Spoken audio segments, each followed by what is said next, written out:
Hey everyone, it's Tom here from thisonlineworld.com. I hope you're having a fantastic day today. If you've ever searched for things like how to become a freelance writer, how to get started with freelance writing, you'll see that tens of thousands of people per month are searching for this topic. But if you look at websites like ZipRecruiter, you'll see the average hourly pay ranges a ton. You have freelance writers making $5 per hour, and on the flip side, you have freelance writers making, hundreds of dollars for their articles. Clearly, it's a volatile industry, and the question we're gonna answer today is how you can become a freelance writer without any experience, how you can land higher paying writing jobs, as well as some useful resources and tips and tricks you can use to make the journey a little bit easier. Without further ado, let's get to the video.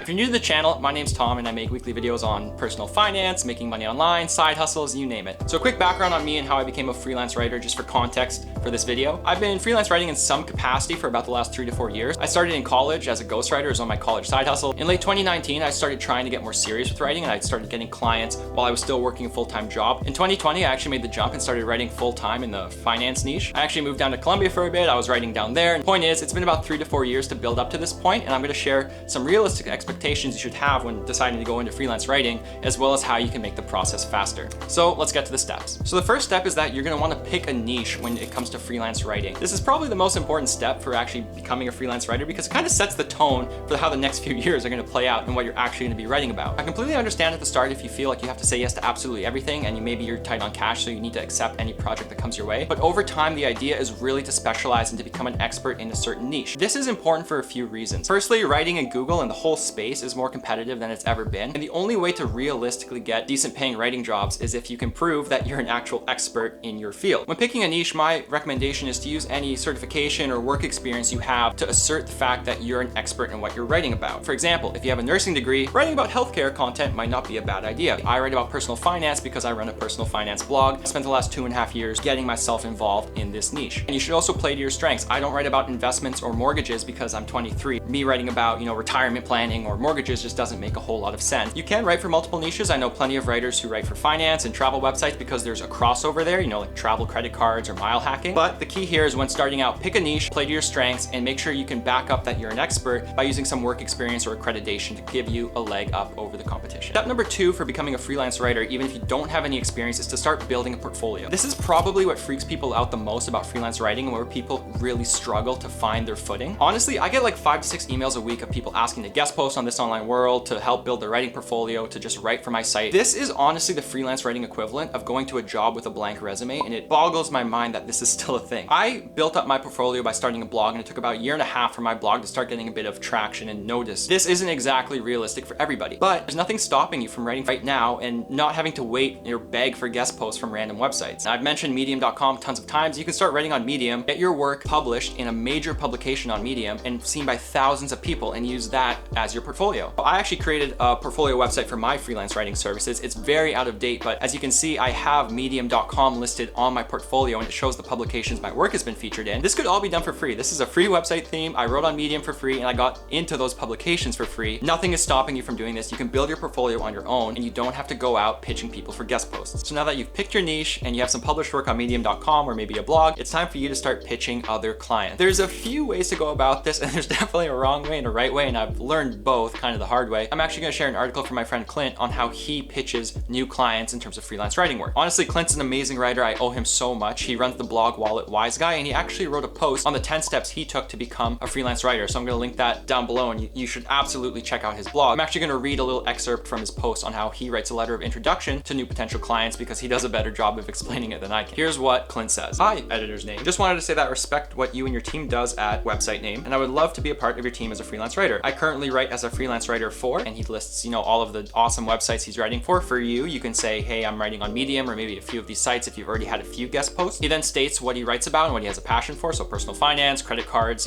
things that pertain to his niche and the niche of the website he's pitching. I would be willing to write one trial article for you to demonstrate the excellence and attention to detail that I can provide for your team. Below are a few writing samples as well as a link to my Hire Me page. And then he goes on to link, things to his blog or other websites he's written for that again pertain really well to the niche he's pitching. He's not not pitching a finance website and then showing examples of his writing for pets or something random. To wrap it up, he says, if you need to hire a freelance writer now or sometime in the near future, I'd love to be your guy. Thanks for your consideration, Clint. I'm gonna break down a few quick points here because this is honestly the perfect way to go about introducing yourself to a new editor or editorial team. Firstly, Clint is brief. He doesn't ramble on about how great he is as a writer, even though he is a very, very good writer. Secondly, he also clearly understands the websites he's pitching. I mean, I've seen examples where people pitch me and they say something like, hi admin, I'd like to write about X. And it's not even that related to my site. And they clearly haven't even read my site because if they scroll to the bottom of an article, you'll see my name's Tom, not admin. It just shows a complete lack of research and the fact that you haven't taken the time to do a bit of digging to figure out what a site's actually about. Obviously, larger sites aren't gonna have their names everywhere. It's probably an editorial team. But again, you just have to have a firm understanding of what kind of content is on the site you're writing and if this matches the value you can provide. So spend some time actually reading a website, look on Google or search, some of their most popular posts and get an idea of where you could fit into that space. If a website doesn't seem like a good fit, honestly, you could still write a letter of introduction, but make sure you don't oversell yourself or promise that you can write articles you're not actually qualified or capable of writing. So let's say your portfolio is nice, you pitch some clients, and you actually have a few contracts now. Your fourth step is to really make editors happy and to make sure you can keep these contracts for a long time. One of the things I had to realize very quickly and very early on was that your job is to make an editor happy. It's to produce results, sure, and to write great quality work, but if you make an editor's life hell, they're not going to keep you around and they're not going to want to actually work with you. So the real question is, what are some things you can do with your writing that pretty much makes everybody's life easier and makes people want to keep you on as a freelance writer? The first and most obvious way to do this is you have to always meet your deadline. If you get an article assigned to you and you have a problem with the deadline or you think it'll be tight and there's any risk at all that you won't be able to meet it, make sure you tell them ahead of time. Some publications have a very strict and rigid publishing schedule, or they're trying to get certain content published immediately because maybe it's pressing. If you miss a deadline with no explanation, you're pretty much cooked. Secondly, you should always ask for clarification if you don't understand something. Don't make assumptions. That's also something I struggled with in the beginning. I would assume the editor meant X when in reality they meant Y. That just results in a lot of emails back and forth. You have to make a revision to the article, which takes up more of your time and you're not necessarily getting paid for that. Third, always admit mistakes. If you overbill or you accidentally mess up on an article or you forget some piece of information that's important, own up to your mistake, find a way to actually fix it. If you make a mistake, don't blame anybody, own up to it, and make sure you keep editors happy. And the only other tip I can give here is to really up your attention to detail. When you're writing for somebody else or a massive publication, you need to match their quality no matter how high it is or if you think they're even going a bit overboard. You're a contractor and you have to make people who are contracting you happy. Step up your attention to detail, produce good content, and make sure you always are friendly and enjoyable to work with. So let's say now you've had a few clients, editors generally like you, and you're making steady money as a freelance writer. You just want to scale your income. This is where this next step really comes in handy. Next step relates to increasing your workload, and there's two main ways to do this. The first is, of course, to keep pitching clients, which I try to get in the habit of doing every few weeks or whenever I see an opportunity out there. And this is good because it helps diversify your pool of clients in case some drop you. You have a second option as well, and that's just to email existing clients stating that you have more availability for the month or next few months coming up. People kind of forget this one, but you'd be amazed if you just send a simple email saying, hey, remember me? I'm your freelance writer guy. I have a lot of time this month. More often than not, you'll find they have plenty of content on the back burner. They're just focusing on so many other things and projects at once that maybe they haven't prioritized certain things. If you give them a reminder and a little nudge, oftentimes they'll say, oh, great, I can send you 2 more articles this month. Boom, there you go. You just got more work on your plate as a freelance writer. The third tip here is just not to neglect networking. Blogging has been great for me, and this is again why I encourage you to start a blog outside of the fact that you can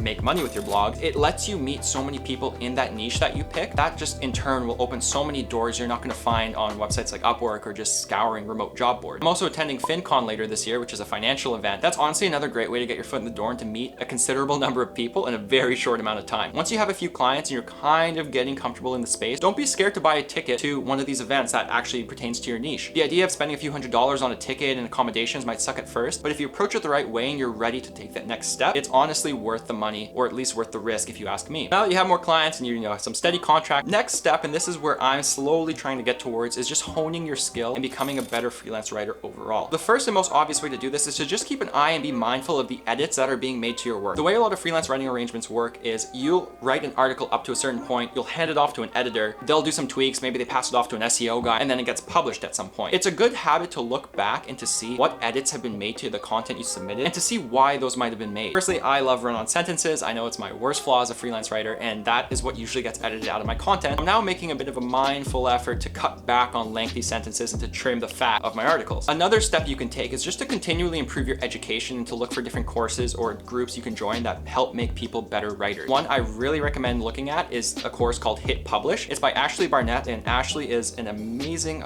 editor. I've been lucky to work with her. She's the editor for some pretty impressive personal finance publications, and she's just a stellar editor and writer. Her course, Hit Publish, kind of helps you become a better writer and learn how to write really captivating content. If you're at a stage where you feel like your hard skills as a writer are really holding you back and you'd love to learn from somebody who's been in the business for so long, again, I really recommend checking out Hit Publish. I'm gonna link that down below. So the next step, and this is how you kind of accelerate your career and your income level as a freelance writer, is to raise your rates over time. So a lot of freelance writing contracts are based per word, not per article, and that might surprise a lot of beginner freelance writers. This means that a difference of a few cents per word actually makes a pretty substantial difference in how much you actually get paid per article. There's kind of two main ways you can raise this per word amount you're getting paid. First is to reach out to old clients, maybe after about a year, and say, hey, look, I've been writing for you for a year. You know the kind of quality I produce and I'm worth it for your team. I need to raise my rates by this amount. Pitch it to them, you work out an agreement, and maybe it works, maybe it doesn't. I've had this backfire where I told the client, hey, I'm writing for this many clients on my own blog. The only way we can really continue to work is we have to raise the rate to this. They weren't able to do it. I ended up walking away. You have to be able to do that and to have the confidence to know what your writing is worth, what your hourly rate is worth, and what you're simply not going to write for. And the second way to increase your rate steadily as a freelance writer is just to increase it for the new clients and maybe the bigger publications you're getting. If you start out, let's say at 10 cents per word or 7 cents per word, maybe the next time you sign a client and you have more portfolio pieces and more to show and more experience, you say, hey, I'm writing for 15 cents a word now or 12 cents a word. Do that for another 6 months and then you move up to the 20 cents and 25 cents word mark. You still have to have realistic expectations here. You can't just charge an amount that's insanely above your niche. So this is again why networking with different writers in the space really helps, because you can kind of pick each other's brains or learn a bit of the insider, news that's going on about, oh, hey, these guys pay this much, or these guys pay really well, or these guys say they pay well, but then in reality, it's such a headache, it's not worth your time. Network, increase your rates over time, and be confident that after a while of providing value for a client, you can enter negotiations about increasing your freelance writing rate. The next step for really accelerating your freelance writing career, and this is something I'm trying to experiment with, is to just look for more opportunities in the space that you're building yourself in. A lot of people do freelance writing and that's it, and they absolutely crush it, and that's totally fine. But if you come across opportunities you can use to significantly boost your income and gain new experience, you might as well take them, right? For me, there's been some Upwork consulting, I've done a bit of SEO stuff in the past, and I'm obviously working on my blog. Other people end up getting into editing, or they sell courses, or they,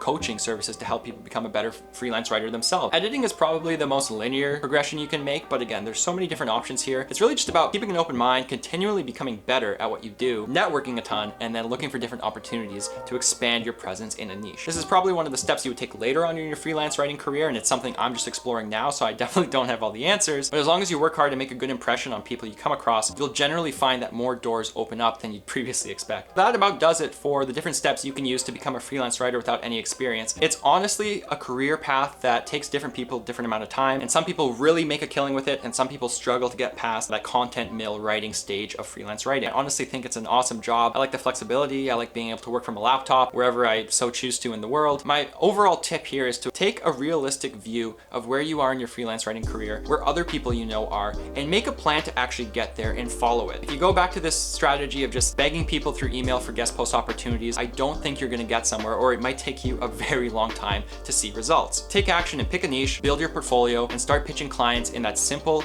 letter of introduction format that Clint outlined in his awesome post. Go read that post, I meant it. Continually improve your skills, network, and over time you'll find that more opportunity falls into your lap, whether you were looking for it at that moment or not. If you're currently in a rut with your freelance writing career, or you're a complete beginner freelance writer, I really hope that this video has helped kind of inspire you and outline some actionable steps you can take to get to that level you want to be at. If you're currently freelance writing, I'd love to know your niche and why you chose it, or what kind of success you're having in the comments below. Thank you so much for watching. As always, don't forget to like and subscribe and to leave a comment to let me know what you think. And again, don't forget to check out thisonlineworld.com for more unique ways to make and save money. I'll catch you guys in the next one.